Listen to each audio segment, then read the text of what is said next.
Assalamualaikum warahmatullahi wabarakatuh. Kami dari kelompok 8 akan menjelaskan tentang bab 11, yaitu anggaran fleksibel. Pengertian anggaran fleksibel sendiri adalah anggaran yang disusun dengan kemampuan untuk memberikan penyesuaian tolak ukur yang baik atas setiap perubahan tingkat aktivitas aktual yang dialami perusahaan. Kemudian, anggaran fleksibel didasarkan pada pemahaman terhadap perilaku biaya. Seperti telah dibahas di dalam bab 3 di atas, bahwa seluruh biaya yang dimiliki suatu perusahaan dibagi ke dalam dua kelompok besar, yaitu biaya variabel dan biaya tetap. Kemudian ini bisa dilihat gambarnya, bahwa tingkat aktivitas pada biaya variabel itu jika biaya aktivitas bertambah, maka jenis biaya ini akan bertambah pula. Sedangkan biaya tetap jika aktivitas bertambah, maka jenis biayanya tidak akan bertambah atau tetap. Dan anggaran produksi fleksibel.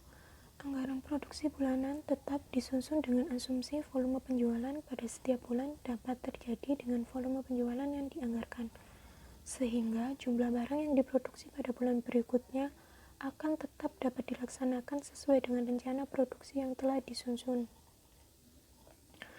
Maka jika volume aktual tidak sesuai dengan volume penjualan yang dianggarkan, maka hal itu akan dapat mengakibatkan perusahaan mengalami penumpukan dan atau kekurangan jumlah persediaan barang jika perusahaan tetap menggunakan volume produksi yang dianggarkan pada bulan berikutnya.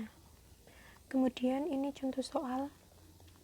PT Mitra Prima adalah sebuah perusahaan produsen rak televisi. Kapasitas produksi yang dimiliki perusahaan adalah sebesar 12.000 unit per tahun. Untuk tahun 2009 menjual sebanyak 10.200 unit. Kemudian jumlah persediaan barang pada awal Januari 2009 diperkirakan sebanyak 300 unit. Persediaan barang akhir setiap bulan direncanakan sebanyak 100 unit.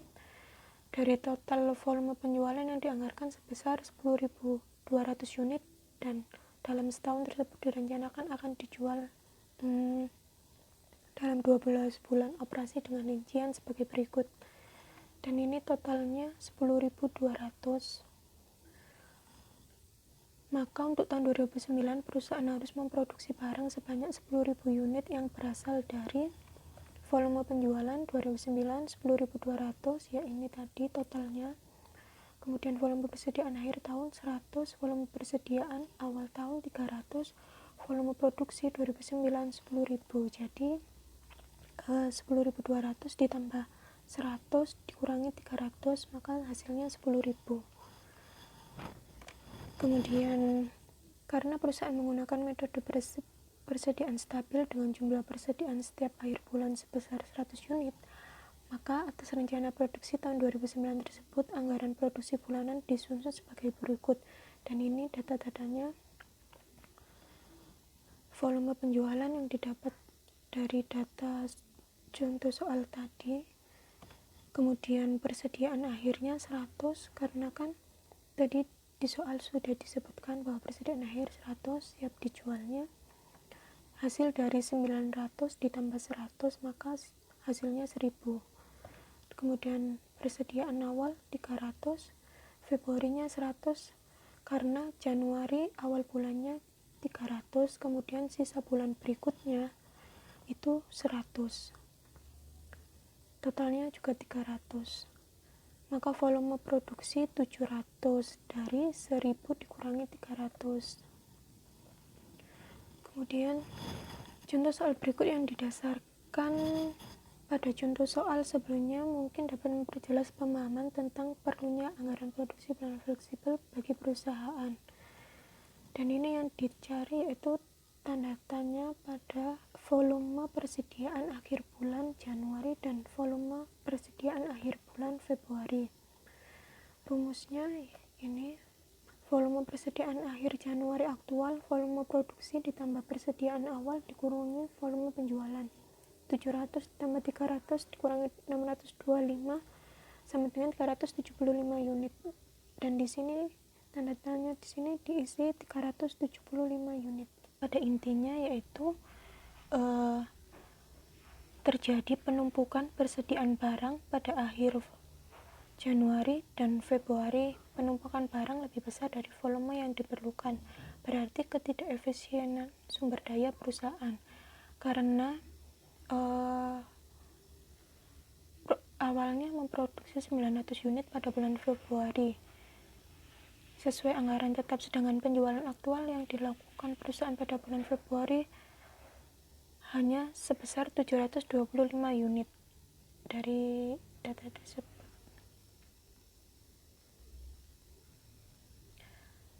kemudian kedua ilustrasi disajikan untuk menunjukkan bahwa menggunakan anggaran tetap sebagai tolak ukur satu-satunya bagi pengendalian biaya produksi adalah sangat tidak tepat.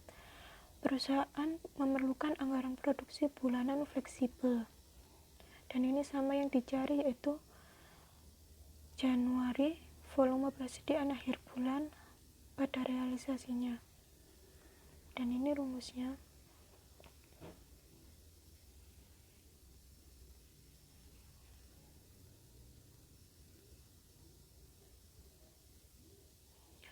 Dan intinya yaitu jika jumlah persediaan sebanyak 100 unit merupakan jumlah yang dianggap aman bagi perusahaan, maka pada bulan Februari perusahaan harus menyesuaikan anggaran produksinya dari semula 900 unit menjadi sebanyak 625 unit saja, berkurang 275 unit dari rencana semula 900 unit.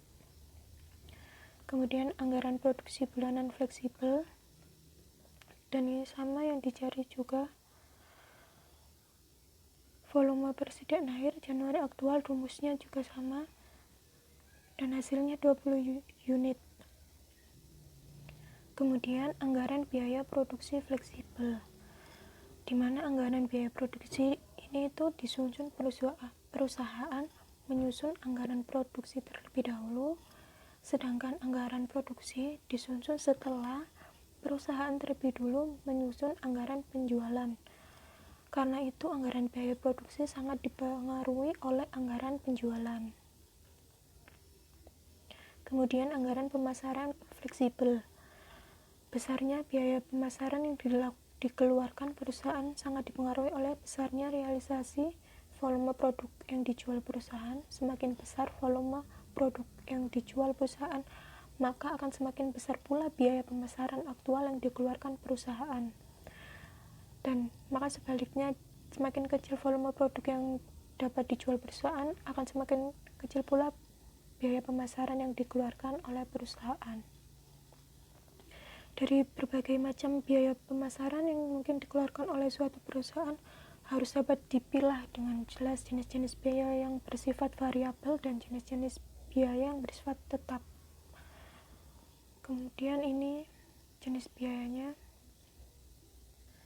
Perilaku biaya tetap dan variabel, faktor yang mempengaruhi gaji staf, administrasi, penjualan masuk dalam tetap. Kemudian komisi waraniaga, variabel, faktor yang mempengaruhi volume penjualan. Terlihat bahwa biaya pemasaran terdiri dari dua kelompok, yaitu biaya variabel dan biaya tetap. Kedua kelompok biaya tersebut dipengaruhi oleh faktor-faktor yang berbeda.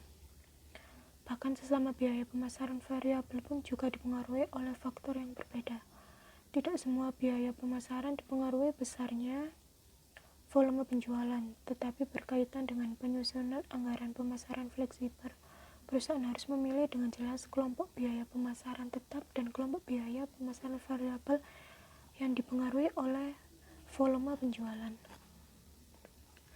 Kemudian biaya administrasi dan umum adalah biaya yang tidak memiliki hubungan langsung dengan tingkat aktivitas produksi dan tingkat aktivitas penjualan, karena itu biaya administrasi dan umum cenderung bersifat tetap. Terima kasih. Wassalamualaikum warahmatullahi wabarakatuh.